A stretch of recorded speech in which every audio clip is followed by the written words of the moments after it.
usulnya. Dan sebagai adab dari thalabul ilmi itu adalah merapat.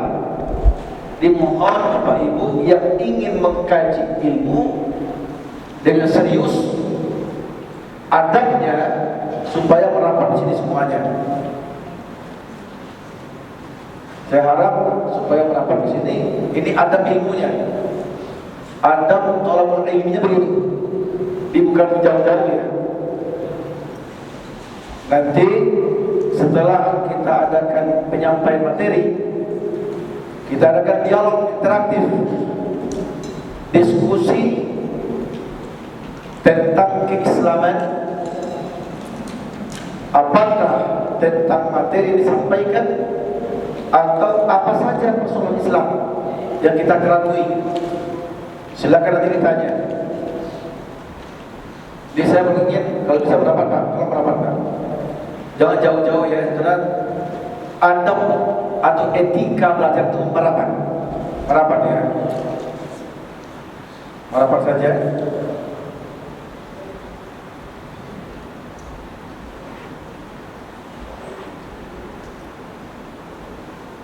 Untuk dasar kajian awal, kita merujuk kepada Al-Quran surat yang ke-6, Al-An'am ayat yang ke-155. Silakan Bapak Ibu buka surat yang ke-6, Al-An'am ayat 155.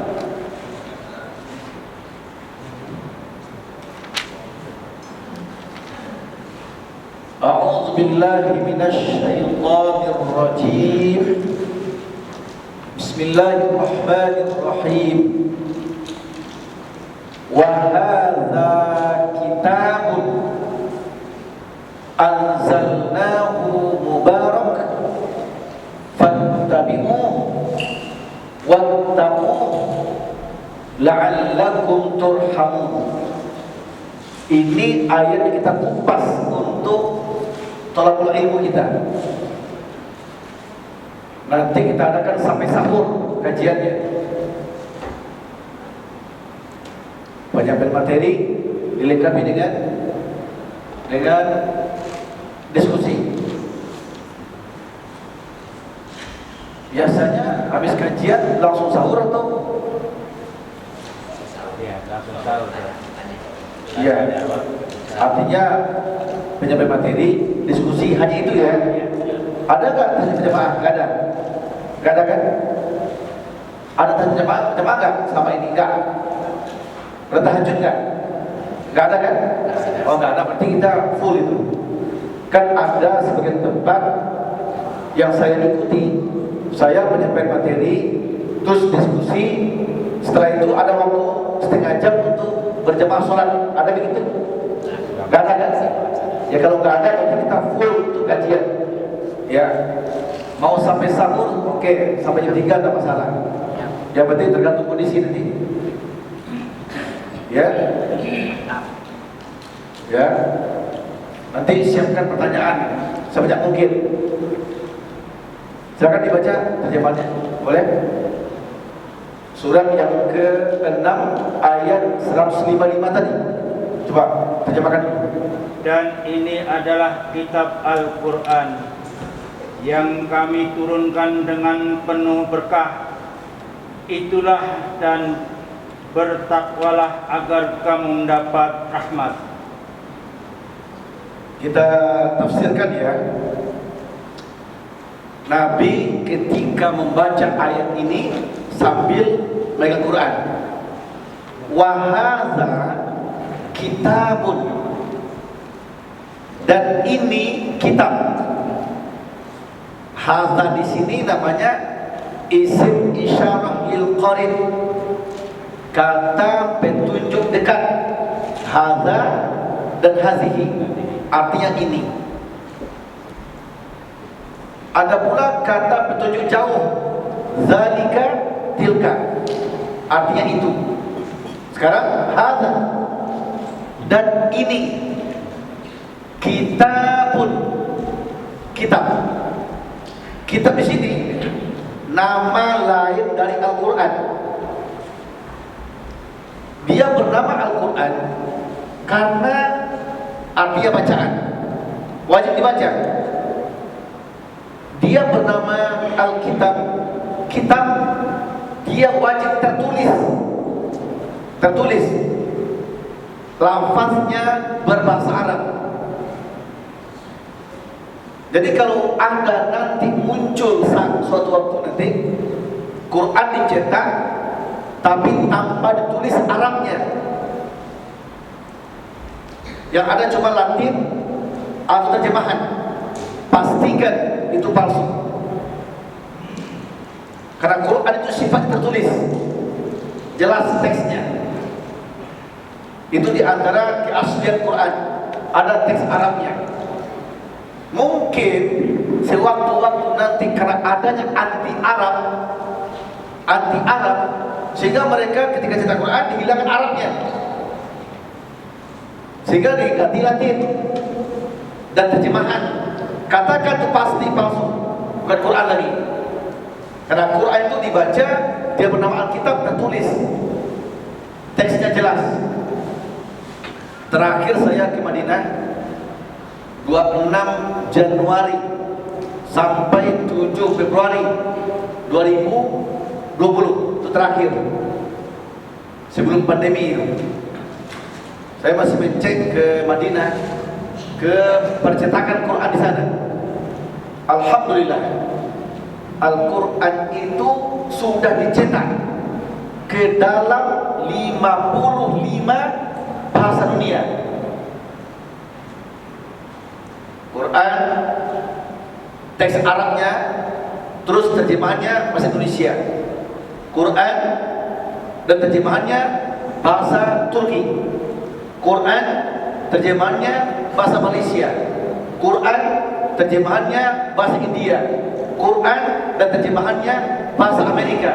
Quran terjemahannya bahasa Inggris. Sebanyak 55 bahasa dunia. Semuanya tetap ada teks Arabnya. Ini pertanda asli. Kalau muncul nanti sewaktu-waktu dihilangkan teks Arabnya, yang ada terjemahan saja atau diganti bahasa Latin, katakan itu palsu, bukan Quran lagi namanya. Itulah arti Alkitab. Alkitab itu Quran yang tertulis dengan Arabnya. Wa hadza kitabun. Ini adalah Al-Quran atau nama lainnya Alkitab. Anzalnahu, kami turunkan dia. Hu itu dia, disebut dengan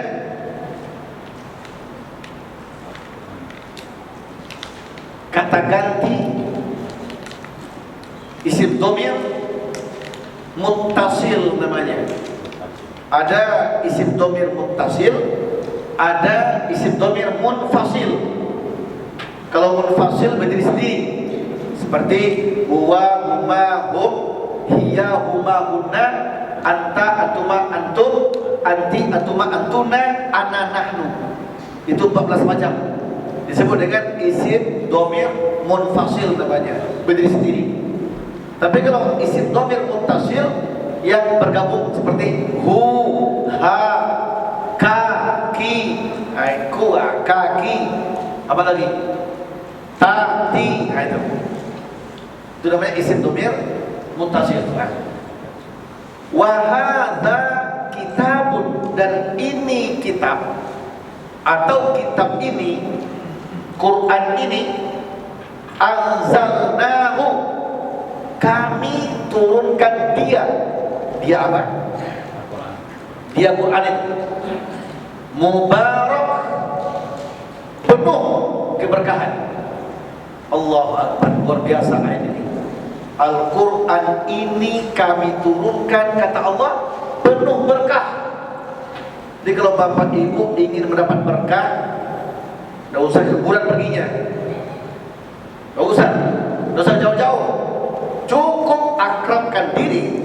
dengan Quran. Berkah itu Allah curahkan di Quran. Keberkahan ada di Quran. Di Quran adanya. Mubarak, penuh berkah.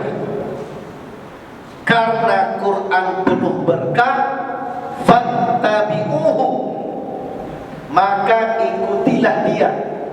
Dia apa? Dia Quran. Fattabi'uhu, ikuti dia. Jadikan dia imam, jangan menjadi makmum. Jadikan dia tuntunan, bukan tontonan. Jadikan dia pedoman hidup, pegangan hidup. Fattabi'uh, ikuti dia. Apa mau Quran, ikuti. Wattaquh, dan bertakwalah kepada Allah. La'allakum turhamun, hidupmu akan dirahmati. Ingin diberkahi, ingin dirahmati, ikuti Quran, ikuti dia. Jadikan dia imam, ikuti dia. Ini ketegasan Allah kepada kita. Jadikan dia way of life, jalan hidup kita, petunjuk hidup, pedoman hidup, tuntunan hidup. Nabi menjamin dalam hadis riwayat Imam Bukhari dan Muslim dari Aisyah, taraktu fikum amrayni ma in tamassaktum bihima lan tadillu abada, kitab Allah wa sunnata rasulih. Kata Nabi, aku tinggalkan untuk kalian dua pedoman hidup, dua pegangan hidup. Kalau kalian jadikan dia imam, tuntunan, petunjuk, hidupmu dijamin selamat dunia sampai akhirat. Selamat hidup. Tentu mafhum mukhalafahnya, makna sebaliknya, kalau Quran jadi makmum, dicampakkan ke belakang, ditinggalkan, tidak peduli kepadanya, tidak kenal dengannya, hidupmu sesat, nyasar, panik, galau. Makanya sekarang kenapa orang pada galau, pada panik, pada pusing, banyak masalah tidak selesai, karena mereka sudah mulai meninggalkan Quran. Bahkan menganggap Quran itu buku biasa saja, gak ada istimewanya. Na'udzubillah min dzalik. Merendahkan Quran, menghina Quran, mencaci maki Quran. Akhirnya apa? Mereka panik, bingung, galau. Kenapa? Allah cabut berkah dari hidupnya. Keberkahan dicabut, rahmat diambil. Itu akibat dari meninggalkan Quran. Maka Allah peringatkan kita, Quran ini penuh berkah. Agar hidupmu dirahmati, ikuti dia. Ikuti dia. Ini poin pertama yang kita pahami di awal kajian ini. Jadikan Quran itu imam, harus ikuti apa mau Quran, ikuti. Jadikan dia petunjuk kita. Itu pertama, poin pertama. Poin kedua, Allah juga secara terperinci menjelaskan kronologis Quran turun supaya kita yakin dia benar. Anzalnahu, kami turunkan dia, kata Allah. Allah jelaskan detail bagaimana kronologis Quran turun. Wajib kita camkan di hati bahwa Quran yang imam kita itu Allah turunkan di bulan Ramadan. Dalilnya surat 2 Al-Baqarah 185. Syahrul Ramadan alladzi unzila fihi al-Quran hudan lin-nas wa bayyinatin minal huda wal furqan. 185. Mau dibaca? Boleh? Silakan yang dapat duluan boleh, kencang suaranya. Silakan, siapa aja boleh. Bulan Ramadan. Bismillahirrahmanirrahim. Bulan Ramadan adalah bulan yang di dalamnya diturunkan Al-Quran sebagai petunjuk bagi manusia dan penjelasan-penjelasan mengenai petunjuk itu dan pembeda antara yang benar dan yang batil. Cukup, itu dulu, itu aja dulu. Kita ambil poinnya aja. Bulan Ramadan adalah bulan diturunkannya Al-Quran yang fungsinya hudan, petunjuk. Fungsinya bayinat, benar hudan, penjelas petunjuk. Yang fungsinya Al-Furqan, pembeda yang hak dan yang batil. Jelas Allah mengatakan Ramadan bulan turunnya Al-Quran.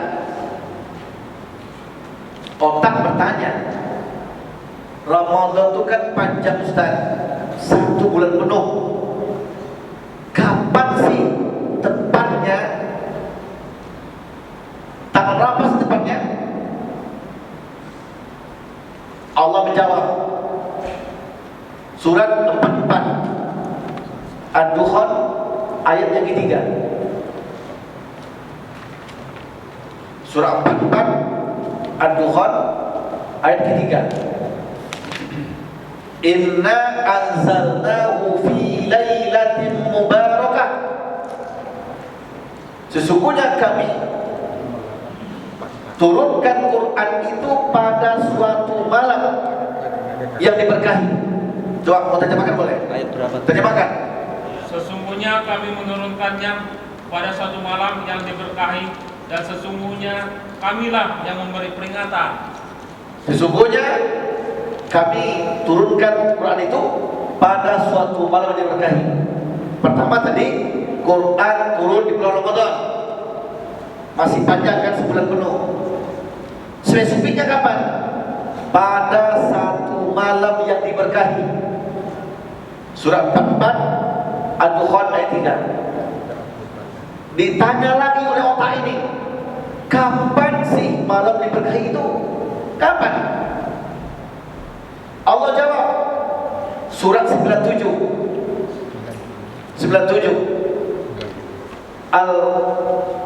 apa namanya? Al-Qadar ayat yang pertama. Inna anzalnahu fi lailatul qadar. Coba terjemahkan. Sesungguhnya kami telah menurunkannya Al-Quran pada malam kemuliaan. Sesungguhnya kami telah turunkan Quran itu pada malam kemuliaan, malam Qadar. Karena Allah katakan malam Qadar, otak nanya lagi, kapan sih malam Qadar itu? Nabi yang jawab di hadis riwayat Imam Bukhari nomor 2018 dan Muslim 1167 dari Abu Sa'id Al-Khudri, HR Bukhari nomor 2018 dan Muslim 1167 dari Abu Sa'id Al-Khudri, fabtaguha fil ashril awakhir. Kalau mau cari, kata Nabi, carilah malam Qadar di 10 malam terakhir Ramadan, 10 terakhir.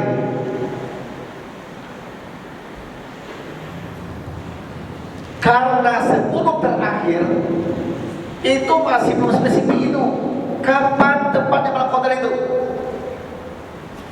Muncul hadis kedua, riwayat Imam Bukhari, HR Bukhari 2017 dari Aisyah. HR Bukhari nomor 2017 dari Aisyah. Taharrau lailatul qadri fil witri minal ashr awakhir min Ramadan. Kok kamu mau mengintai apa tuh? Mengintai itu apa itu? Apa itu mengintai? Kalau mau mengintai, apa tuh mengintai itu apa? Hah? Mengincar. Apa lagi bahasa lainnya? Kalau kamu mau mengintai atau mau mengincar atau mau mencari malam qadar itu, intailah, incarlah di malam ganjil 10 terakhir bulan Ramadan. Itu hadis yang barusan Imam Bukhari 2017 dari Aisyah. Kalau 10 terakhir 21, 23, 25, 27, 29. Otak nanya lagi. 5 terakhir itu masih umum, kapan spesifiknya tuh? Ubay bin Ka'ab yang berkata, namanya hadis mauquf. Yang bicara itu Ubay, bukan Nabi. Ubay, dia seorang imam yang ditunjuk oleh Umar bin Khattab jadi imam tarawih di masa khalifah beliau bersama Tamim Ad-Dari. Ubay berkata, tercantum di hadis riwayat Imam Muslim nomor 762 dan At-Tirmizi nomor 3351 dari Ubay bin Ka'ab. HR Muslim 762 dan At-Tirmizi 3351 dari Ubay bin Ka'ab. Kata Ubay, berdasarkan pengalaman para sahabat, sering terjadi malam qadar itu turun pada malam yang ke-27. Malam berapa? 27. Kata Ubay bin Ka'ab di hadis yang sahih barusan, sering terjadi. Kok bisa Ubay katakan malam 7? Apa dasar hukumnya? Dasarnya karena tanda-tanda malam qadar itu ada di situ. Apa tanda-tandanya?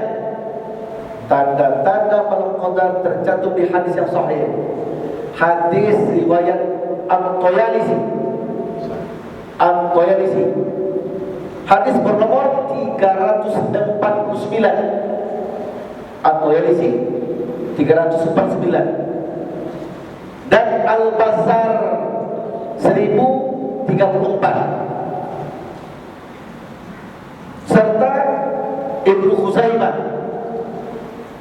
Khuzaimah di jilid yang ketiga halaman 231. Kata Nabi, Lailatul Qadri Lailatul Samhatun Talqatun Wala Haratun Wala Baridatun Tuslu Syamsu Sobihatuha Do'ifatan Hamra.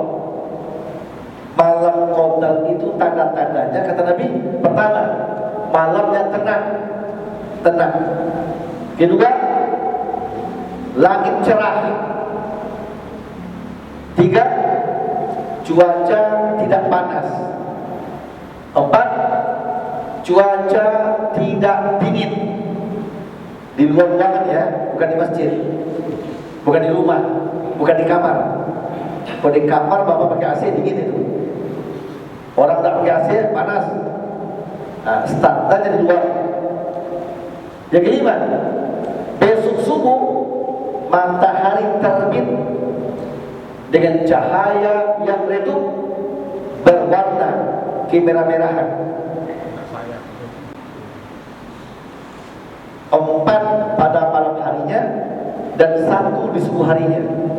Sudah matahari terbit, lihat cahayanya redup, tidak bersinar yang putih yang keras, redup cahayanya berwarna kemerah-merahan.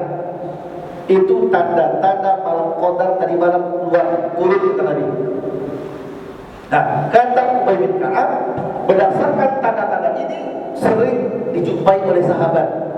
di malam yang ke-27. Hemat saya, ikuti Nabi saja.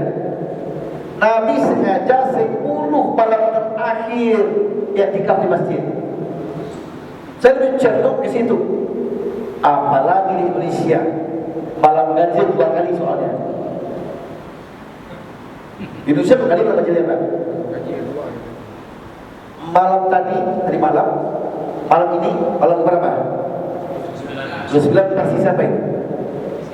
Pemerintah 29. Muhammadiyah. Kalau pemerintah 28. Berarti Genap malam ini. genap bagi dia kan? Muhammadiyah ganjil. Nah, kan versi beda-beda kan?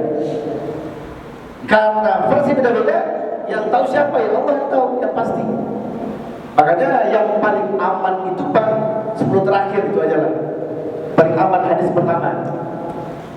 Makanya kita sengaja i'tikaf itu Pak memperbanyak ibadah. Ibadah apa? Ibadah apa saja selagi dalilnya ada. Mungkin dia sholat, mungkin dia perbanyak doa, mungkin dia baca Quran, mungkin dia tadarus, atau dia diskusi keagamaan, atau adakan kajian seperti ini. Intinya selama i'tikaf mereka beribadah, berjaga-jaga, bangun untuk mengiatkan ibadah. Ya, muncul hadis riwayat Bukhari dan Muslim dari Aisyah. HR Bukhari dan Muslim dari Aisyah. Man qama lailatal qadri imanan wa ihtisaban ghufira lahu ma taqaddama min dhanbihi.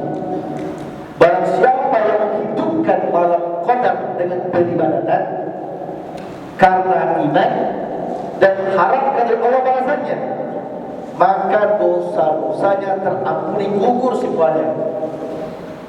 Itu hadis Bukhari Muslim dari Aisyah. Makanya orang yang i'tikaf itu dia berjaga-jaga, bangun untuk beribadah, bukan masuk masjid langsung tidur. Nanti bangun ketika sahur, bukan itu. Malam qadar hanya menjumpai orang sedang ibadah. Mungkin dia sedang i'tikaf, dijumpainya itu. Atau mungkin dia nak i'tikaf, ibu mungkin nak i'tikaf di rumah dia. Di rumah tapi dia giatkan malam ibadah, baca Quran sampai khatam dia. Ya? Zikir dia, berdoa di rumah. Diskusi agama di rumah sama suaminya, sama anak-anaknya. Atau sedang mudik pulang kampung, tapi sampai di mobil baca Quran, zikir terus. Ya? Bukan berarti yang berjaga saja tanpa ibadah. Ada orang pak nonton bola full semalam itu, dia agak tidur bangun, tapi bukan beribadah, nonton bola. Apakah malam qadar menjumpai dia? Atau tak sebelum suntuk? Apakah malam qadar menjumpai dia? Tentu tidak. Malam qadar turun menjumpai orang yang sedang beribadah. Makanya kalau di masjid Pak, biasanya penghalangnya kurang. Kita fokus ibadah. Makanya i'tikaf. Kalau di rumah kan ngantuk, banyak halangan, banyak rintangan. Nah, intinya berjaga-jaga i'tikaf itu dengan bermacam peribadatan.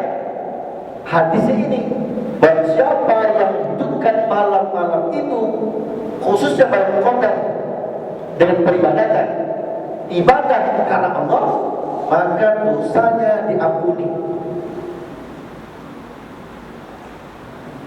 Kalau begitu, kembali kita simpulkan, Al-Quran diturunkan pada bulan Ramadan, yaitu pada satu malam yang diberkahi, yaitu malam qadar. Kalau di malam qadar, di malam 10 terakhir ya, itu tadi kan, 10 terakhir atau ganjil. Terus bagaimana dengan ayat yang lain? Surat 8 Al-Anfal ayat 41. Surat 8 Al-Anfal 41. Wa ma anzalna ala abdina yawmal furqan yawma taqal jam'ani. Kami turunkan Al-Quran itu kepada hamba kami Muhammad pada hari Furqan, hari berbeda yang hak dan yang batil, hari pertemuan dua pasukan di Badar. Perang Badar terjadi antara kaum kafir dengan kaum muslimin. Kapan perang Badar terjadi? Ahli sejarah jumhur mengatakan perang Badar terjadi hari Jumat. Hari Jumat tanggal 17 Ramadan tahun kedua Hijriah. Itu perang Badar terjadi. Kata Allah, kami turunkan Quran itu bertepatan dengan perang Badar itu.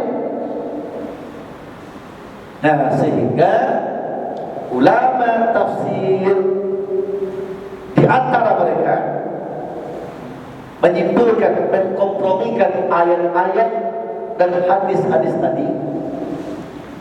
Apa komprominya? Ternyata Quran itu Allah turunkan dua tahapan. Tahapan pertama, Quran turun dari Lauhil Mahfuz ke langit dunia. Itu sekaligus turunnya. Itu yang terjadi di Perang Badar. Sekaligus lengkap Quran itu diturunkan utuh, sekali turun sebanyak 30 juz. Quran itu 30 juz, 114 surat, 6.236 ayat, 6.236 ayat, 77.439 kata, 340.740 huruf Al-Quran. Ini versinya di tafsir Ibnu Katsir. 340.740 huruf Al-Quran. Itu utuh sekaligus turunnya. Waktu itu Quran dibawa oleh malaikat dari Lauhul Mahfuz ke langit dunia. Malaikatnya bawa, malaikat pula yang nyambut di sana, yang nyambutnya. Ketika itu malaikat dan Ar-Ruh Jibril diturunkan ke bumi untuk merahmati bumi. Tanazzalul malaikatu war-ruhu fiha bi'idzni rabbihim min kulli amr. Salam dia hatta matla'il fajar. Di Quran diturunkan dari Lauhul Mahfuz ke langit dunia, itu sekaligus turunnya komplit utuh. Ketika itu pula malaikat diturunkan ke bumi, malaikat dan Jibril ke bumi untuk merahmati alam. Itulah Quran tahap pertama turun, sekaligus turunnya. Lauhul Mahfuz ke langit dunia, itu tahap pertama. Tahap kedua dari langit dunia ke Nabi Muhammad gak sekaligus, beransur-ansur selama 22 tahun 2 bulan 22 hari, digenapkan menjadi 23 tahun. 23 tahun. Yang pertama turunnya ke beliau Nabi Muhammad umur 40. Nabi sedang bertahadus di Gua Hira, di puncak Jabal Nur, kota Mekah. Ini yang pertama turun ke beliau. Setelah itu bergantian turun yang lain-lain. yang kedua, ketiga, keempat dan seterusnya itu tidak mesti di Ramadan. Ada di Ramadan, ada di Zulhijjah, di Syawal, di Rajab, bermacam bulan. Sehingga yang terakhir turun di antara pendapat yang menurut saya rajih, Al-Maidah ayat ketiga. Walaupun ada bilang ada yang lain, tapi saya lebih cenderung itu. Al-Maidah ayat 3, panjang ayatnya. Di tengah-tengahnya ada Al-Yawma akmaltu lakum dinakum wa atmamtu alaikum ni'mati wa raditu lakum Islam dinan. Pada hari ini kusempurnakan Islam agama, nikmat telah cukup kepadamu. Artinya Islam telah sempurna, Quran sudah cukup, nikmat telah sempurna. Artinya tidak ada lagi wahyu setelah itu. Jibril mau pensiun, Nabi mau meninggal. Kenapa? Wahyu sudah cukup. Padahal turun ke Nabi itu kan macam-macam tuh.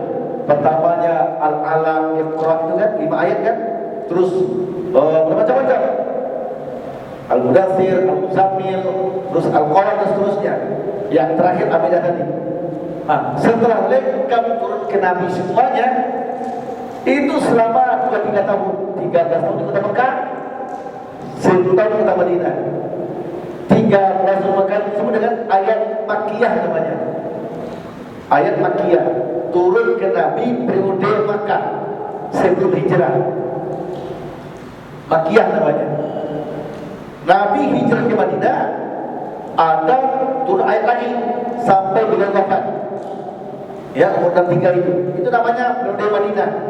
Namanya ayat atau surat Madaniyah. Jadi ada surat Makkiyah, ada surat Madaniyah. Periode Makkah, periode Madinah. Qabla hijrah dan ba'da hijrah. Ini proses namanya, historis turunnya Quran. Yang terprinsip adalah bukan itu kan sejarah. Itu sejarah. Yang terprinsip ayat pertama tadi. Setelah Quran turun kepada Nabi dan telah sampai kepada kita, kita sudah miliki mau diapain Quran itu. Itu yang terprinsip. Kata Allah tadi, jadikan dia imammu. Imammu petunjuk hidupmu, tuntunanmu. Itu yang terprinsip. Bagaimana mungkin Quran jadi imam kalau tidak paham, kalau tidak ngerti isinya? Makanya wajib belajar supaya ngerti. Muncul hadis lagi, hadis riwayat Imam Bukhari dari Abu Hurairah. Kata Nabi, khairukum man ta'allama al-Quran wa 'allamahu. Sebaik-baik kalian, orang yang terbaik dari kalian adalah orang yang belajar Quran dan mengajarkannya ke orang lain. Orang terbaik itu belajar Quran, belajar terus sampai mati, terus belajar Quran. Kalau enggak, mengajarkan Quran ke orang lain. Itu orang terbaik, orang paling mulia. Ketika kita belajar Quran, minimal setidaknya ada 8 cara belajar Quran itu. Tergolong ke 8 perkara ini, masuk kriteria belajar Quran. 8 perkara. Pertama, belajar baca dari tidak bisa menjadi bisa. Jangan sampai ada di antara kita yang tidak bisa baca Quran lagi. Kalau masih ada, belajar. Jangan biasakan baca Quran bahasa Latin, Pak. Jangan biasakan. Kenapa? Karena tidak semua huruf Arab bisa diindonesia-kan. Gak tepat nanti tajwidnya, makhrajnya, gak tepat nanti. Jadi wajib belajar baca dulu. Belajar baca. Ya, bermacam-macam metode orang sekarang, Pak. Macam-macam. Saya pun telah menciptakan metode pula. Saya beri nama dengan metode Al-Fa'iyah. Saya beri nama metode Al-Fa'iyah. 4 jam dijamin bisa baca Quran. dari nol. Ya, nanti yang mau belajar boleh. Atau ada guru-guru yang mau mengambil metode itu, saya ajarkan, insya Allah. Saya ajarkan. Silakan kembangkan metode itu. 4 jam bisa baca Quran. Mau 1 hari 4 jam boleh. Mau 4 hari 1 hari 1 jam. Berarti 4 hari. Oh, mau 4 pekan 1 bulan juga boleh. 1 pekan 1 jam, 4 pekan 4 bulan. 4 pekan 1 bulan. Oh, mau 1 bulan 1 jam juga boleh. Selesainya kapan? Kalau 1 bulan 1 jam, kapan selesainya? 4 bulan. Atau mau 4 tahun, setahun 1 jam, 4 tahun 4 jam. Ya berarti rumusnya 4 jam rumusnya. Nah, belajar Quran. Itu yang pertama. Yang kedua, belajar membenarkan bacaan. Nah, ini yang agak lama waktunya. Tajwidnya, makhrajnya, panjang pendeknya, dengung tak dengungnya, itu lama waktunya itu. Berproses. Tapi belajar membenarkan bacaan. Yang ketiga, belajar membaguskan bacaan, enak kedengarannya. Ada tahsin namanya, tahsin. Baguskan bacaan. Itu ada tuh Ustaz Ahmad Fakih. Bagus bacaannya. Belajar beliau. Bagus bacaan, gimana caranya sih? Supaya indah kedengarannya. Belajar. Yang keempat, belajar biasakan membaca. Sudah ahli dia, udah qori, dia qori'ah, tapi jarang ngaji. Malas baca Quran. Ada enggak? Ada. Nah, belajar biasakan baca. Jadikan hobi baca Quran. Itu keempat. Belajar. Ketiga tahsin, baguskan bacaan. Keempat, belajar biasakan baca.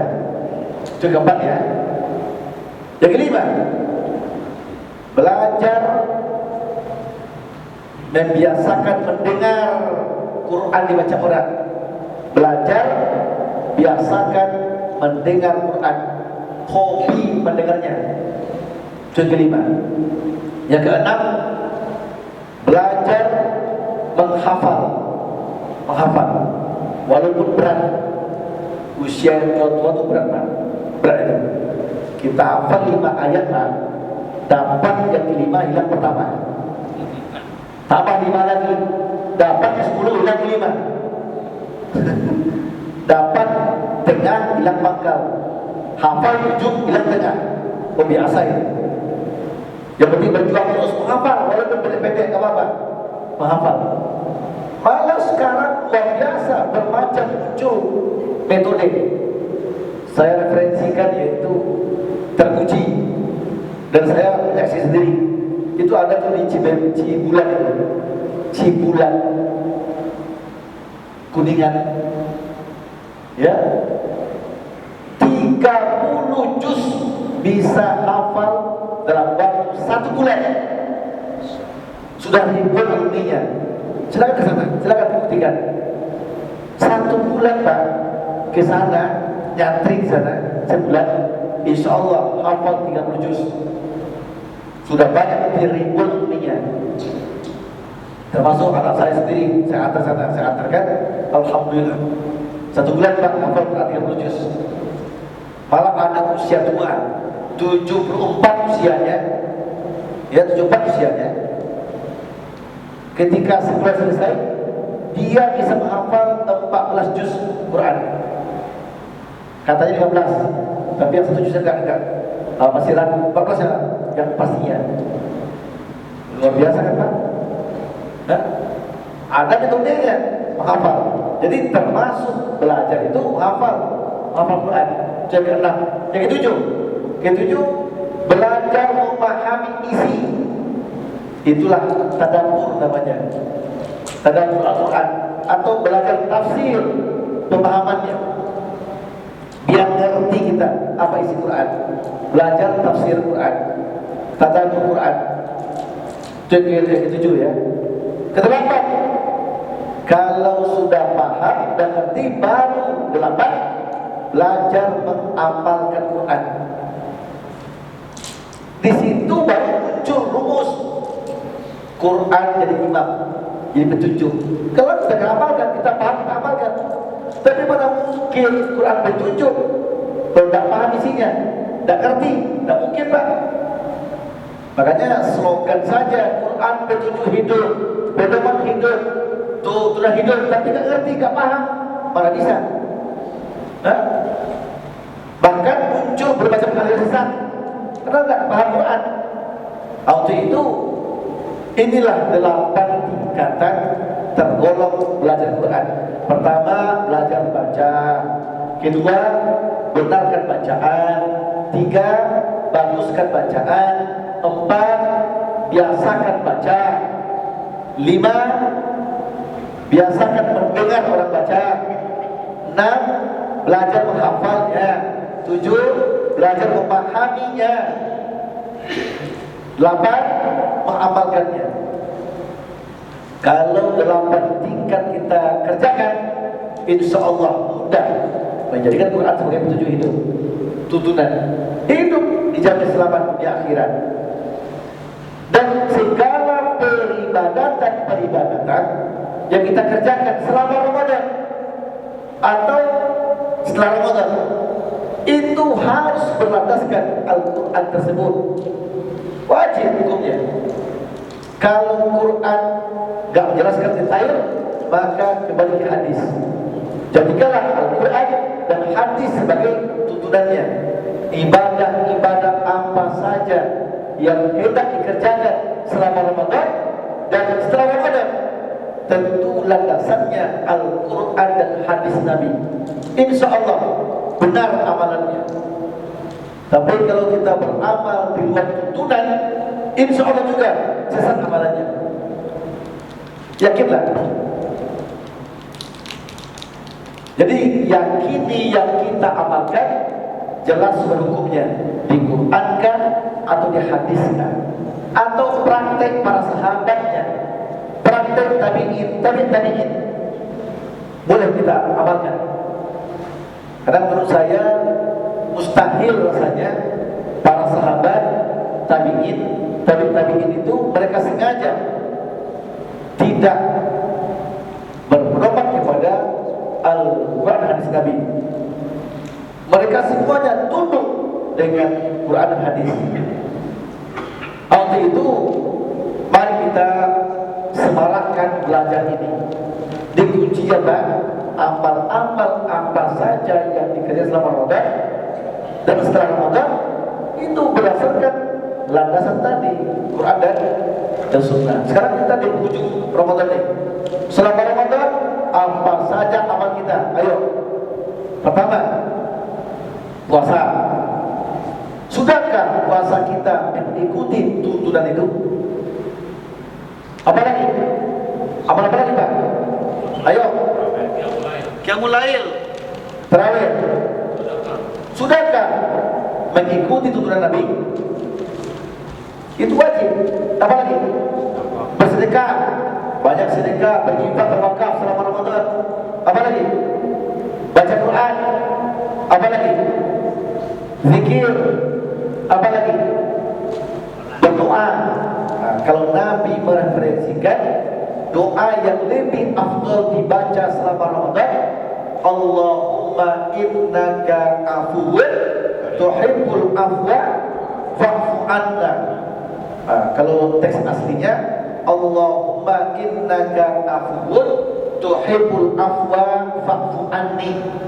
Itu teks asli hadisnya. Ini berdasarkan hadis At-Tirmizi. At-Tirmizi nomor 3760. Itulah dasarnya. HR At-Tirmizi nomor 3760. Dan Ibnu Majah 3850 dari Aisyah.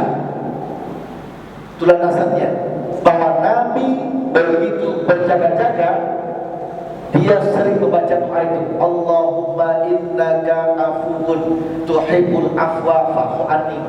Itu doa yang paling afdal dibaca kalau kita mau zikir malam, mau beriktikaf malam, itu afdal dibaca. Dan boleh tambah doa apa saja.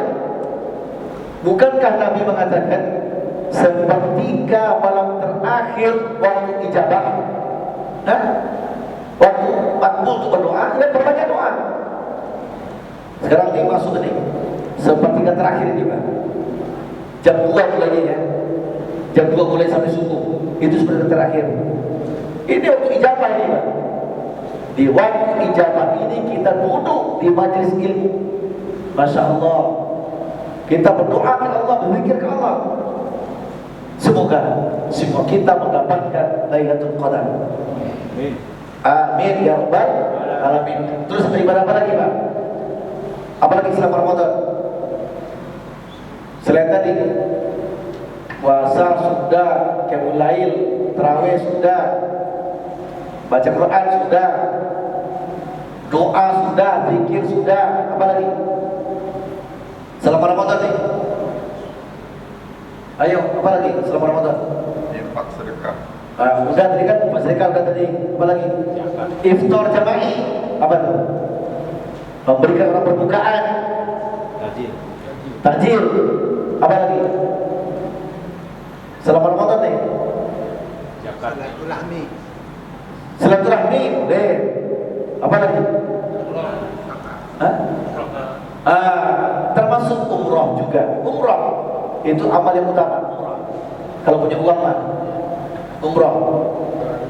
Umroh itu sudah Nabi Pak. Kalau umroh 10 terakhir Ramadan itu lebih afdal lagi. Haji bersama itu sudah Nabi. Umroh. Apa lagi yang Bapak sekarang kerjakan apa ini? I'tikaf. I'tikaf. Apa lagi? Selama Ramadan ini. Kalau sudah habis rasanya, yang terakhirnya apa? Tunaikan zakat fitrah. Itu udah akhir Ramadan Pak. Akhir Ramadan. Sudah boleh dari awal Ramadan tidak boleh bayarkan, tidak boleh. Tapi syariatnya 1 hari, 2 hari sebelum Syawal. Tapi boleh sebelumnya, khawatir lupa. Biar pengurus mudah membagikannya. Boleh. Dari sekarang udah boleh. Zakat apa? Zakat fitrah. Apa lagi? Sholat Id. Terakhir sholat Id. Sholat Idul Fitri. Afdal sholat Id di mana? Di lapangan. Di zaman Nabi disebut dengan musola istilahnya. Musola, tempat sholat Id Nabi, musola namanya.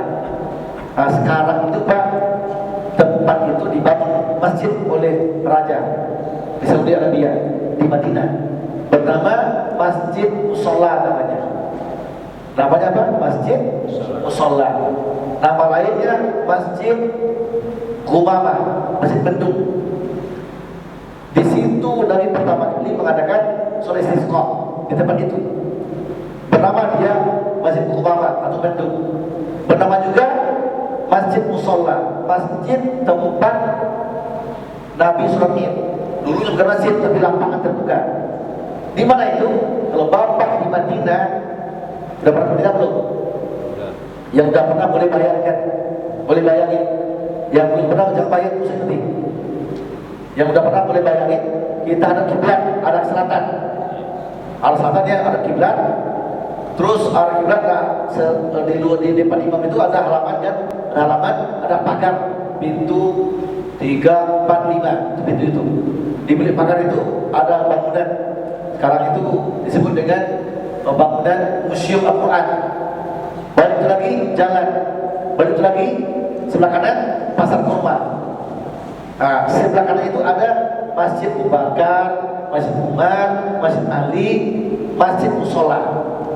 Yang paling banyak kubah-kubahnya di sebelah kanan saja. Ya, di depan Masjid Nabawi, lurus sebelah kanan ada di tengah-tengah letaknya Masjid Musola namanya. Banyak kubahnya. Di lapangan itu Nabi sholat Id Pak. Lapangan sholat Nabi. Itu soal Id. Makanya afdolnya Id di lapangan. Tapi bagi yang tidak punya lapangan atau hari hujan atau lapangan becek, boleh di masjid, sah di masjid. Tapi afdolnya di lapangan. Nah, ini semuanya amal-amal berdasarkan dalil yang sahih. Nah, setelah selesai Ramadan, masuk Idul Fitri, apakah selesai semuanya kita tinggalkan ibadah itu? Tidak, tinggalkan. Pertahankan ibadah itu setelah Ramadan. Selama Ramadan kita puasa Ramadan tiap hari. Setelah Ramadan ganti dengan puasa sunnah. Senin Kamis, Ayyamul Bid, tanggal 13, 14, 15 tiap bulan. Puasa apa lagi? Puasa Nabi Daud. Selang-seling kan? Hah? Senin Kamis, Ayyamul Bid, terus Nabi Daud. Ini puasa. Ya, kalau selama Ramadan full tiap hari. Setelah Ramadan tidak full tiap hari, tapi ada masa puasa, ada masa tidaknya. Pertahankan puasanya. Selama Ramadan kita tahajud. Selama Ramadan kita tarawih ya. Tarawih. Ramadan selesai, ganti dengan tahajud. Bukan tarawih lagi, tapi tahajud. Witir. Selama Ramadan infak, sedekah, wakaf. Luar Ramadan pertahankan. Selama Ramadan baca Quran, zikir. Setelah Ramadan pertahankan. Tetap kerjakan. Selama Ramadan kita memberikan iftar atau takjil. Di luar Ramadan berikan iftar juga. Bagi Senin Kamis yang puasa sunnah, Senin Kamis kasih iftar. Ya, di Mekah tuh Pak, Senin Kamis tuh Masya Allah luar biasa kan Pak. Senin Kamis tuh banyak orang bersedekah tuh. Malah kita Pak ditarik-tarik Pak. Sini Pak katanya. Gratis Pak, tak bayar. Di sini tertarik juga tuh di Indonesia. Sini Pak dibayar. Beli. Nah, kita membiasakan. Kalau selama ini siapkan iftar jama'i untuk puasa Ramadan. Setelah Ramadan siapkan iftar untuk puasa sunnah Senin Kamis. Masya Allah. Kita sudah ada belum? Di sini sudah ada belum? Sudah ada belum di sini takjil di luar Ramadan? Belum ada. Pak Haji Amin belum ya? Ada. Sudah ada belum? Enggak. Di Al-Muhajirin ini iftar jama'i puasa bersama, berbuka bersama, tapi Senin Kamis. Enggak rutin, Pak. Enggak rutin ya? Ada tapi enggak rutin. Kalau kita bisa tingkatkan lebih hebat lagi Pak. Ayo Bapak Ibu yang puasa Senin Kamis, buka di Al-Muhajirin. Panitia menyiapkan. Ada pula yang berbukaan. Masya Allah. Nilainya Pak luar biasa Pak. Kita beri orang berbukaan, dia puasa, dia capek, pahala dia untuk kita semuanya tidak mengurangi pahala puasa dia. Itu manfaatnya juga. Itu manfaatnya. Ayo, Senin Kamis kalau bisa sponsori oleh jamaah. Sponsornya jangan bilang ke pengurus, Pak pengurus, Senin besok kan puasa sunnah. Ya, saya bersedekah untuk takjilnya. Udah. Sedekah, oh yang lain saya sedekah juga, bawa air. Oh yang lain sedekah lagi, bawa korban. Yang lain sedekah lagi, bawa apa lagi? Gorengan. Masya Allah, jamaahnya berlomba kan? Ini bawa gorengan, ini bawa pisang, ini bawa kolak, ini bawa kurma. Udah jadi itu. Pengurus menghimbau saja, himbau. Bapak Ibu, jamaah berlomba, memberikan berbukaan nih. Silakan berbuka di Al-Muhajirin. Masya Allah, itu luar biasa ibadah bisa Ramadan Pak. Luar biasa. Selama Ramadan kita itikaf. Luar Ramadan itikaf juga sama. Cara bagaimana caranya? Kapan saja Bapak Ibu masuk masjid, niatkan itikaf. Walaupun sebentar. Niatkan itikaf. Innamal a'malu binniyat. Setiap hari Pak habis Ramadan nanti, setiap Bapak Ibu ke masjid, walaupun sebentar, niatkan itikaf. Boleh? Sah. Itu namanya sistematis kita amal-amal setelah Ramadan. Pertahankan amal Ramadan itu di luar Ramadan. Pertahankan.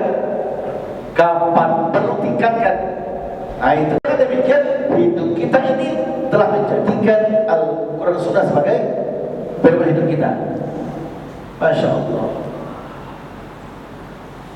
Itulah barangkali untuk tausiah kita sudah sampai jam 2:30 nih. Sudah 1 jam ya, 1 jam. Untuk diskusi, silakan. Kita buka diskusi. Silakan Pak. Assalamualaikum warahmatullahi wabarakatuh. Bisa pakai mix kalau ada. Ya. 1 jam selesai penyampaian materi. Sekarang untuk diskusi lagi. Silakan. Tes. Assalamualaikum warahmatullahi wabarakatuh. Waalaikumsalam warahmatullahi wabarakatuh. Melanjutkan apa tadi yang Bapak sampaikan seperti puasa. Tadi belum disinggung puasa sunnah setelah Lebaran. Ya. Puasa 6 hari. Tolong dijelaskan supaya kita ini tidak ragu-ragu lagi. Sawalan kalau dibilang itu puasa Syawal. Itu tolong dijelaskan. Mudah-mudahan kita setelah kita puasa Ramadan itu ditambah puasa Syawal. Ya. Untuk 6 hari itu tambahan puasa Syawal itu dimohon dijelaskan. Yang kedua, kami ini menerima fidyah di masjid ini, Ustaz. Tentunya mereka untuk membazar fidyah selama dia nggak puasa.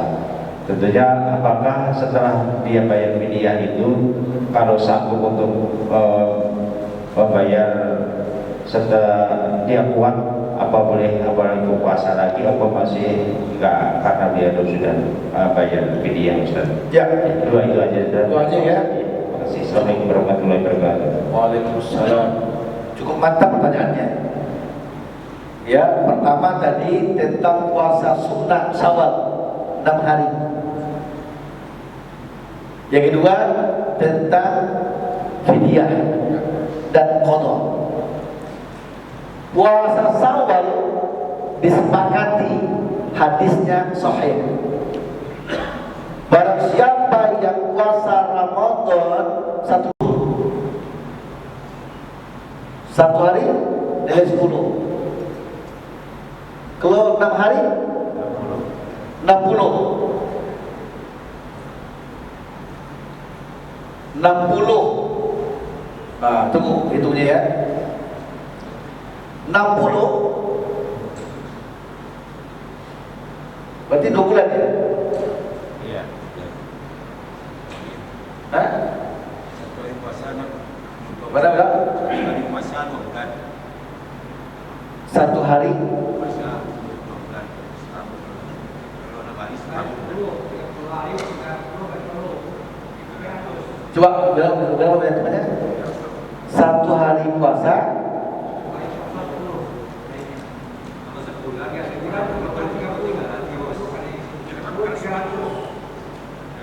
Syawal 6 hari. 60 hari. 6 kali 10, 60 berarti 360. Satu hari puasa 60 hari. 1 hari puasa 60 hari. kok 60 hari? Dulu. Kan 6 hari cuma 6 hari tapi sama dengan puasa satu gitu. sama dengan setahun tadi kan? Nggak rumusnya mana rumusnya? Coba ulangi. 1 hari kan bernilai 10. 6 hari 60. Bulannya 30 hari 300. Puasa Ramadannya 30. Puasa Ramadan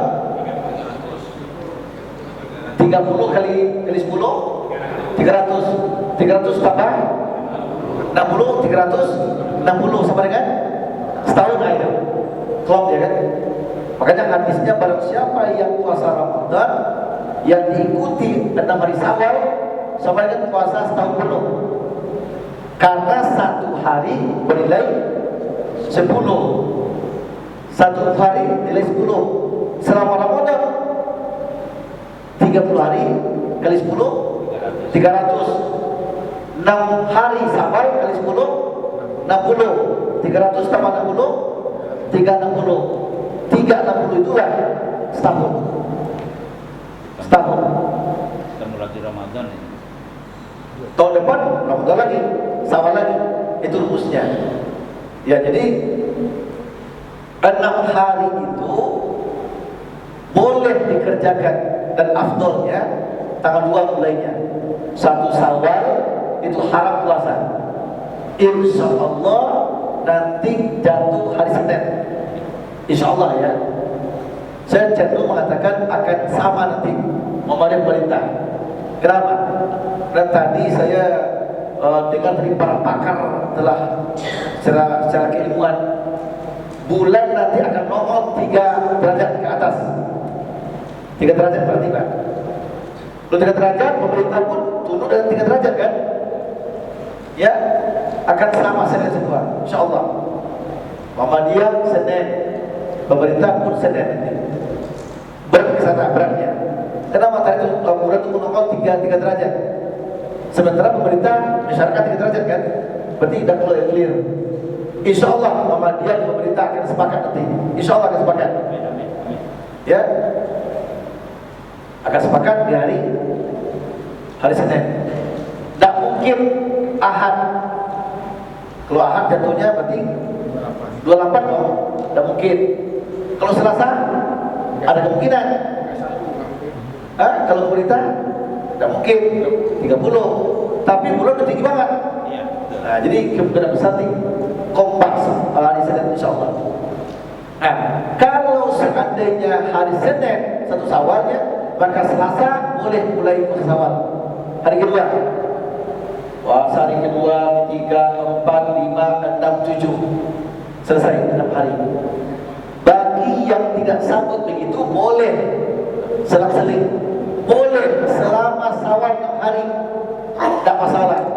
Tapi afdolnya berurutan. Afdolnya. Tapi kalau tidak berurutan boleh. Selagi di bulan Syawal boleh, tidak masalah Pak. 6 hari di bulan Syawal. Itu teknisnya. Paham ya? Nah, teknisnya boleh berurutan, boleh terdua atau selang-seling atau selama sebulan itu teknisnya. Ini puasa Syawal nilai sangat tinggi. Tentang fidyah, orang yang wajib fidyah itu siapa? Buka Quran surat 2 ayat 184. Siapa saja yang wajib fidyah? Buka Quran surat 2 Al-Baqarah ayat 184. Yang wajib fidyah siapa saja? Yang wajib qadha siapa saja? Coba artikan. Yaitu beberapa hari tertentu, maka siapa yang di antara kamu sakit atau dalam perjalanan lalu tidak berpuasa, maka wajib mengganti sebanyak hari yang dia puasa itu. Ulangi. Yaitu beberapa hari tertentu. Pakai mic aja, pakai mikrofon aja. Tes. Yaitu beberapa hari tertentu, maka siapa yang di antara kamu sakit atau dalam perjalanan lalu tidak berpuasa, maka wajib mengganti sebanyak hari yang dia tidak berpuasa itu. Nah, berarti bagi musafir ya, bagi musafir dan bagi yang sakit, kalau dia nggak puasa, maka wajib ganti hari lain, qadha namanya. Lanjut.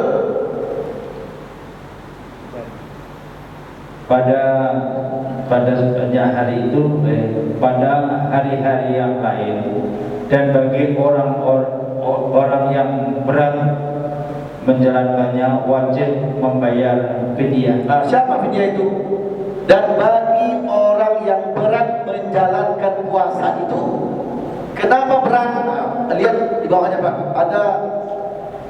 ada footnote-nya. Coba cek footnote-nya. Ya. Mujahid yang mengatakan bahwa ayat ini diturunkan. Salah. Nomor 6 62. Bagi orang yang berat mengerjakan puasa, kenapa berat? Ada footnote-nya, nomor 62. Coba, apa arti berat itu? Orang sakit berat. Nah, orang yang sakit berat, yang tidak ada harapan sembuh, sakit berat, tidak ada harapan sembuh, maka dia wajib fidyah saja, tidak usah qadha. Terus siapa lagi? Tetapi dia siapa yang Baca footnote-nya Pak, nomor 62. Orang tua. Nah, orang yang sangat tua, yang lemah fisiknya, tidak puasa karena tua, fisik lemah, tidak mungkin dia qadha. Karena tua tidak mungkin selama Ramadan. Ramadan tua, habis Ramadan masa muda dia. Nah, ini orang yang sudah tua tidak mungkin dia berpuasa. Di Ramadan tidak puasa karena tua. Habis Ramadan tidak mungkin karena tua. Boleh bagi dia, wajib bagi dia fidyah. Di orang yang sakit berat, tidak ada harapan sembuh. Kedua, yang sangat tua, yang tak mungkin puasa, wajib fidyah, tidak usah qadha. Terus ketiga, orang yang hamil. Keempat, orang menyusui. Orang hamil menyusui, maka wajib fidyah. Fidyah saja, gugurlah kewajibannya. Kalau sudah bayar fidyah, lalu mau qadha lagi, bagus, lebih afdal. Tapi kalau hanya fidyah saja, sudah gugur kewajibannya. Bagi orang yang hamil dan menyusui, cukup fidyah saja, gugur kewajibannya. Kalau dia mau puasa lagi, mau qadha lagi, lebih utama, lebih bagus malah, lebih afdal. Nah, terus bagi orang yang haid, nah nanti ada ayat-ayat nanti yang haid itu pun ganti dengan hari lain qadha, tidak fidyah. Orang haid bukan fidyah, tapi qadha. Nah, jelas ya? Siapa yang qadha, siapa yang fidyah, jelas kan? Kesimpulannya, yang qadha siapa? Satu, orang sakit. Yang sakit nanti sembuh setelah Ramadan, dia wajib qadha. Kedua, musafir, habis Ramadan dia wajib qadha. Ketiga, orang haid wajib qadha. Kalau fidyah saja, orang sudah tua. Yang kedua, sakit berat. Yang ketiga, orang hamil.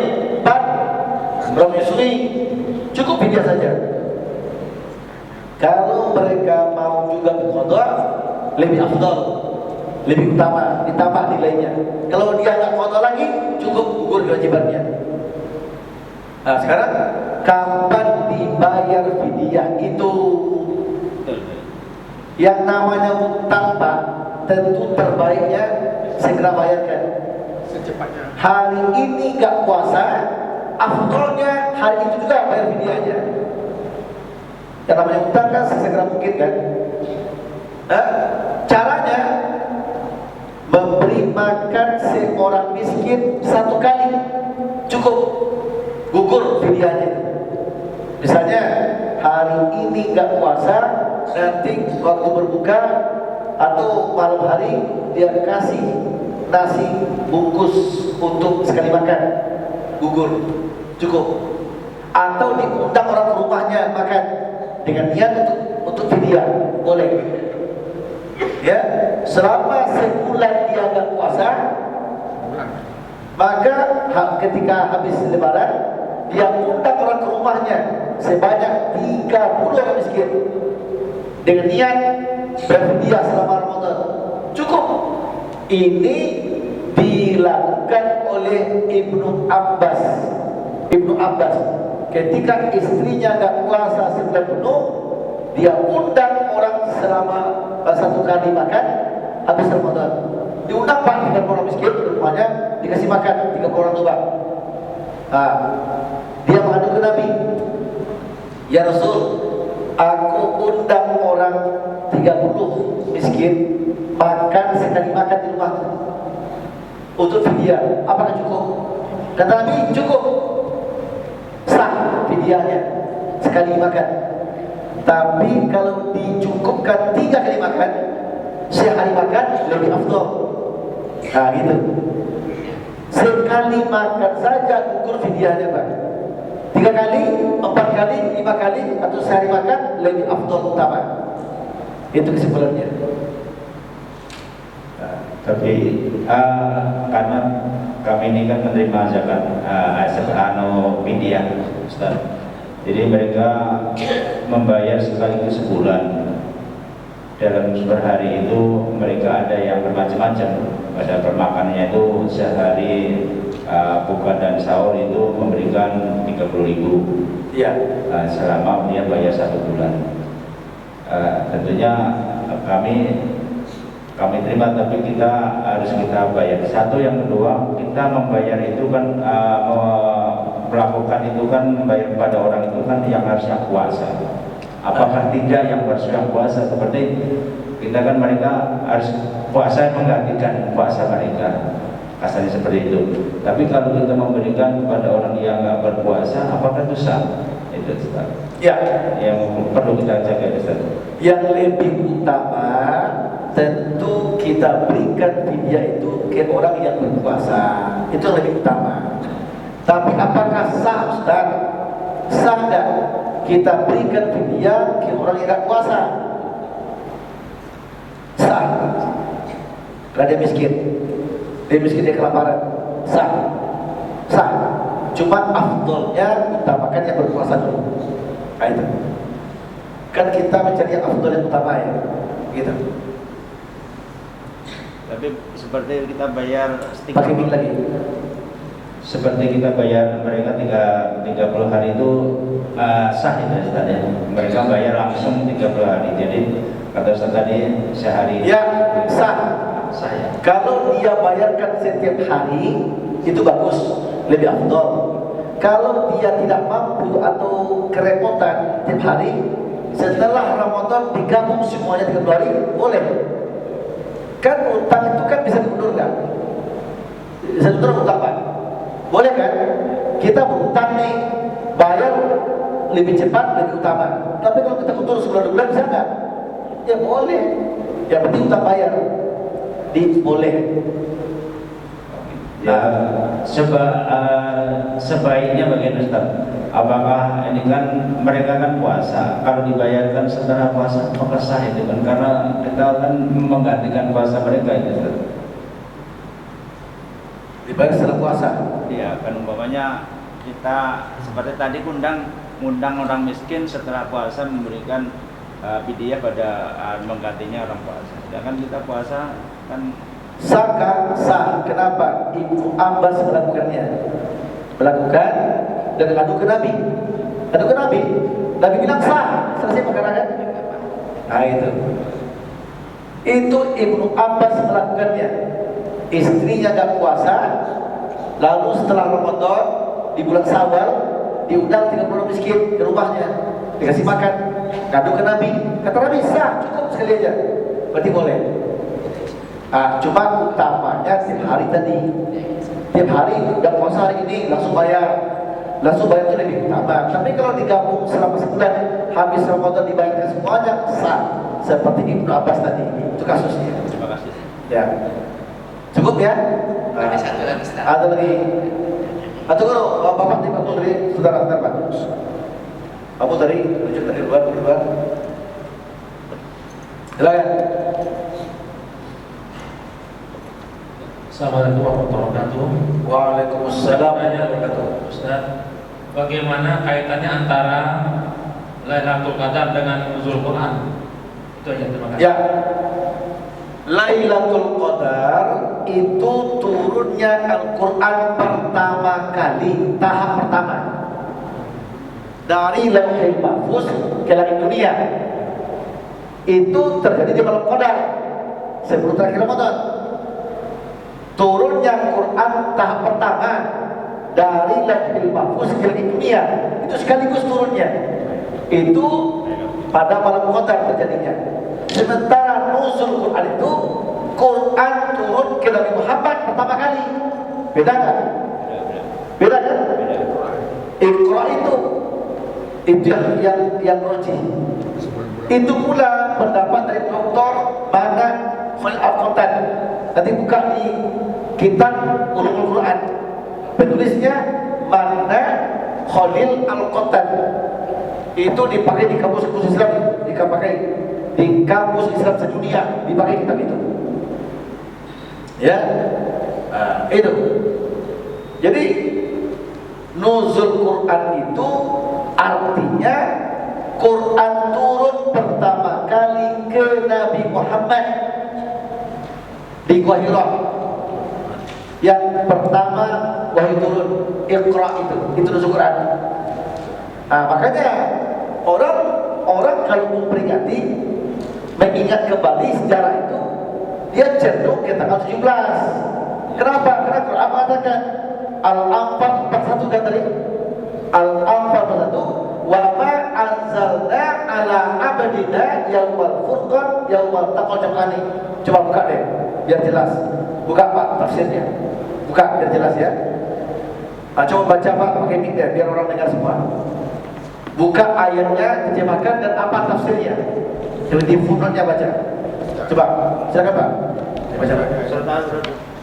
Al-Anfal surat 8 ayat 41. Itu dalil nuzul Quran 17 Ramadan. Itu dalilnya. Surat 8 Al-Anfal ayat 41. Dalil tentang nuzul Quran. Dalil tentang ayat pertama turun ke Nabi. Di antara ahli tafsir itu pegangannya. Coba baca. Dan ketahuilah sesungguhnya segala yang kamu peroleh sebagai kebukaan. Al-Anfal surat 8 ayat 41, teruskan. Ya, benar. Ya, Rampasan perang, maka 1/5 lanjut terus lanjutkan. Lanjutkan terus. Ya. Kita awali ya. Ulangi. Dan ketahuilah sesungguhnya segala yang kamu memperoleh sebagai rampasan perang, maka 1/5 untuk Allah, Rasul, kerabat Rasul, anak yatim, orang miskin, dan ibnu sabil. Demikian jika kamu beriman kepada Allah dan kepada apa yang kami turunkan kepada hamba kami Muhammad di hari Furqan, yaitu pada hari bertemunya dua pasukan, dan Allah Maha Kuasa atas segala sesuatu. Ada footnote-nya. Dan kepada apa yang kami turunkan kepada hamba kami Muhammad di hari Furqan. Footnote nomor berapa itu? Nomor 365. 3651. Nomor berapa? 3000. Kok 3000? Nomor berapa itu? Coba lihat. 365. 365. 365.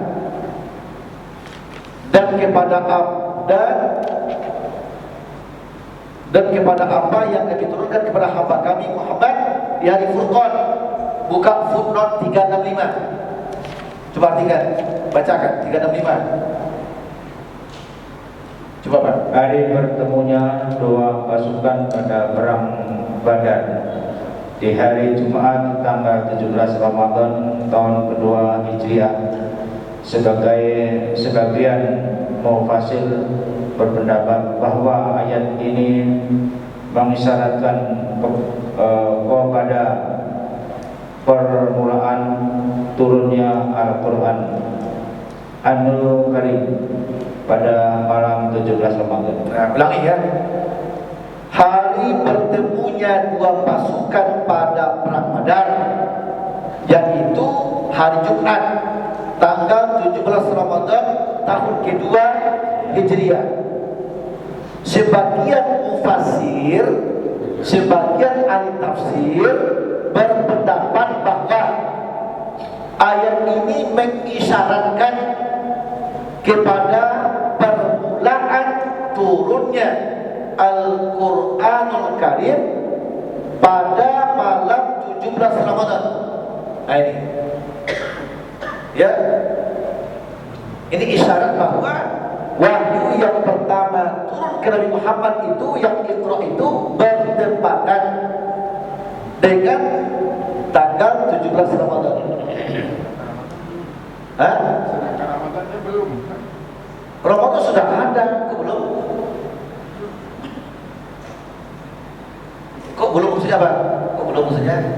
Karena nabinya kan Wahira itu kan baru pertama kali. Belum.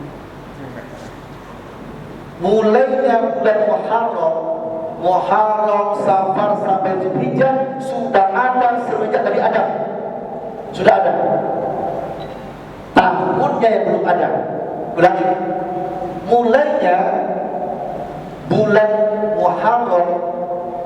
Muharram, Safar, Rabiul Awal berakhir, Rajab, Sya'ban, Ramadan, Syawal, Zulqa'dah, Zulhijjah. Yang 12 bulan itu sudah ada semenjak Allah menciptakan langit dan bumi, yaitu semenjak Nabi Adam, Nabi Nuh dan Idris, semua Nabi sudah menggunakan bulan ini. Dalilnya surat 9 ayat 36 dalilnya. Surat 9 atau 36. Berarti bulan-bulan sudah ada sebelumnya. Yang belum ada tahunnya belum ada. Nah, terus orang kan ingin tahu nih, kapan ya Quran pertama turun ke Muhammad itu kapan ya? Orang ingin tahu kan? Kapan ya? Yang pasti Nabi umur 40 di Mekah kan? Di Gua Hira. Orang nggak tahu. Sehingga informasi dari Allah di Madinah informasinya.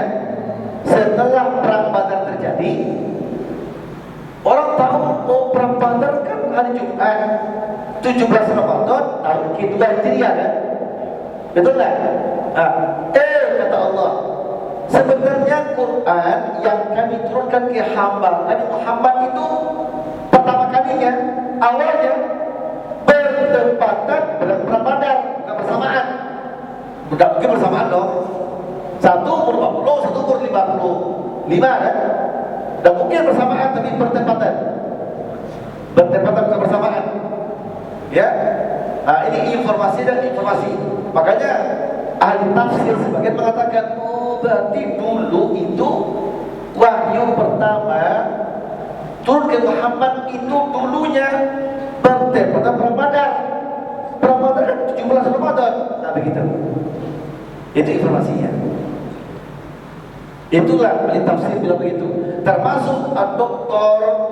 Muhammad Manah Khalid Al-Qattan, ahli tafsir dunia. Dia pun itu pendapatnya. Itu pendapat dia. Nah, maka dia bilang tadi sebagai ahli tafsir menafsirkan begitu. Nah, kalau enggak itu coba siapa yang tahu? Siapa yang tahu kapan Nabi terima Iqra itu kapan? Coba jawab. Ada nggak informasi yang lain? Kalau ada selain ini, saya ingin tahu ada nggak dari Ustaz manapun? Ada nggak pendapat lain mengatakan wahyu pertama turun ke Muhammad itu tanggal berapa, hari apa? Hah? Ada tahu orang nggak? Ini informasinya. Di informasi yang ada Al-Anfal 41 itu informasinya, bahwa wahyu yang kami turunkan pertama kali ke Muhammad itu bertepatan dengan perang Badar. Setelah perang Badar terjadi, orang menganalisa perang Badar kan Jumat tanggal 17 Ramadan tahun kedua Hijriah, tahunnya, harinya sama, tanggalnya sama, bulan sama, tahunnya berbeda. Tahun berbeda. Harinya Jumat sama. Perang Badar Jumat, Iqra ke Nabi Muhammad Jumat, tanggal 17 sama tanggalnya 17. Ini Ramadan, itu Ramadan juga, sama Ramadan. Karena Ramadan sudah ada sejak Ramadan, sudah ada Ramadan itu. Udah ada. Terus tahun berbeda. Iqra turun tahunnya tahun berapa? Tahun 13 sebelum kenabian. Umur 40. Kalau perang Badar 2 Hijriah. Ya, atau tahun 13 sebelum Hijrah. Betul nggak? Sebelum Hijrah kan? Sementara perang Badar 2 tahun setelah Hijrah. Tahunnya berbeda, tapi harinya, tanggalnya, bulannya sama. Begitu. Makanya dikatakanlah bahwa itu isyarat. Sehingga orang mengatakan wahyu pertama turun ke Nabi Muhammad bertepatan dengan tanggal 17 Ramadan. Nah, cuma di zaman Nabi, di zaman sahabat, tabi'in tidak pernah diperingati. Nah, itu saja masalahnya. Tidak pernah diperingati. Nah, sekarang ada yang peringati kan? Ada yang peringati dengan mengadakan kajian-kajian. Apa peringatan? Bukan mengadakan peribadatan, tapi mengingat kembali. Nah, itu sejarah. Coba buka Pak, biar Bapak Ibu lebih paham, lebih yakin. Buka surah 9 tadi. Buka surah 9 tadi. Oh, jam 3 mau sahur ya? Sahur masih panjang sebenarnya sih. Afdol sahur itu Pak jam 4 sebenarnya Pak. Mendekati subuh itu afdolnya. Jangan diawalkan. Kalau berbuka diawalkan, kalau sahur diakhirkan. Saya nggak pernah sahur selama jam 3, nggak pernah. Jadi saya sahur jam 4 mulainya. Jam 4 sahur, begitu saya sahur langsung sholat subuh, langsung azan, faham kontak. Ya, tapi persiapan boleh ya. Persiapan. Coba yang terakhir masih panjang sebenarnya ini. Masih panjang jam 3 masih panjang. Yang afdolnya sahur itu jam 4 Pak, bukan jam 3. Khawatirnya jam 3 sahur tidur lagi enggak? Itu tidak bagus Pak. Jam 3 sahur tidur lagi itu memancing untuk kolesterol itu. Penyakit itu tidak boleh. Nah, saya cenderung mengatakan sahur itu nanti jam 3:30 boleh lah. Jam 4 lebih utama. Jam 4 sahur, saya makan orang asal subuh. Nah, itu lebih bagus lagi. Ya, satu lagi ya. Boleh satu lagi. Silakan. Biar Bapak yakin. Surat 9 atau 36.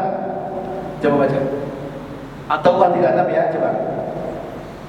Sesungguhnya jumlah bulan menurut Allah ialah 12 bulan. Sebagaimana dalam ketetapan Allah pada waktu Dia menciptakan langit dan bumi. Di antara ada 4 bulan. Di antaranya ada 4 bulan haram. Itulah ketetapan agama yang lurus. Maka janganlah kamu menzalimi dirimu dalam bulan yang 4 itu, dan perangilah kaum musyrikin semuanya sebagaimana mereka pun memerangi kamu semuanya. Dan ketahuilah bahwa Allah beserta orang-orang yang bertakwa. Nanti bisa buka tafsir ya. Inna iddatash syuhur indallah 12 syahran fi kitabillah yauma khalaqas samawati wal ard minha arba'atul hurum.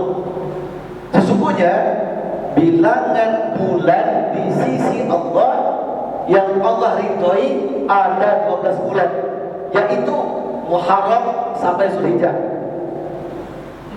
Ini Allah tetapkan semenjak diciptakan langit dan bumi. Makanya semua Nabi sudah memakai ini. Semua Nabi sudah ada Muharram, Ramadan, sudah ada bulan-bulan itu. Tahunnya yang belum ada. Tahunnya ditetapkan semenjak Khalifah Umar bin Khattab atas usul beliau. Itu tahunnya. Tapi kalau nama bulan sudah ada, semua Nabi pakai itu semua. Nah, gitu. Itu dalilnya. Dari 12 bulan itu 4 di antaranya disebut dengan bulan haram. Bulan haram itu apa? Bulan yang disucikan, yang dimuliakan. yang dilipat gandakan pahala padanya, yang dilipat gandakan dosa siksaan padanya. Itu bulan haram namanya, yaitu Rajab, Zulqa'dah, Zulhijjah, Muharram. Itu. Itulah pemahaman kita pada tengah malam menjelang subuh ini, kajian etika kita. Masih ada nggak? Cukup? Ya. Kalau kajian sih boleh selesai, tapi kalau untuk makan saya sarankan jangan sekarang. Kalau saya sarankan, saya khawatir Pak, makan sekarang nanti waktu masih panjang Pak, 4:30 subuh ntar. Bapak ngapain sampai 4:30? Apakah mampu baca Quran? Bagus itu. Khawatirnya tidur lagi. Itu gak bagus. Habis makan tidur itu gak bagus, itu penyakit itu. Itu penyakit. Makanya yang terbaik itu jangan tidur sekarang, bagusnya kalau mau tidur. Nanti mendekati subuh baru makan. Baru mantap itu. Kalau salah saya begitu. Jam 3:30 jam 4 kamu boleh makan. Baru boleh makan. Itu lebih afdol. Tapi kalau udah biasa ketika silakan ke apa-apa. Udah biasa ya. Persiapan Ustaz. Persiapan, persiapannya. Ya. Tapi biasanya nggak di sini mereka jamaah juga ada yang baca Quran, ada yang Oh iya iya. Boleh silakan. Ya tergantung kebiasaan saja ya. Boleh silakan. Mungkin baca Quran dulu silakan. Yang penting kita gunakan waktu-waktu yang ijabah ini untuk beribadah ya, untuk beribadah. Dari saya mohon maaf lebih kurang. Kita mulai kajian tadi jam 1:30 sampai jam 3:04. Berarti 1 jam setengah. Lebih ya, lebih sedikit. Itulah barangkali untuk kajian kita. Ya mudah-mudahan kita bisa paham dan semakin berilmu untuk beramal nanti. Amal berlandaskan ilmu. Ya, terima kasih atas perhatiannya. Cukup subhanaka Allahumma wa bihamdika asyhadu an la ilaha illa anta astaghfiruka wa atubu ilaik. Assalamualaikum warahmatullahi wabarakatuh. Waalaikumsalam warahmatullahi wabarakatuh. Alhamdulillah, syukran katsiran apa yang diberikan oleh guru kita Buya Bagi Mukhlis, semoga bisa bermanfaat untuk diri kita, khususnya untuk semakin meningkatkan kualitas keimanan kita sekalian. Setelah Ramadan ini bukan menurun, malah semakin bertambah dan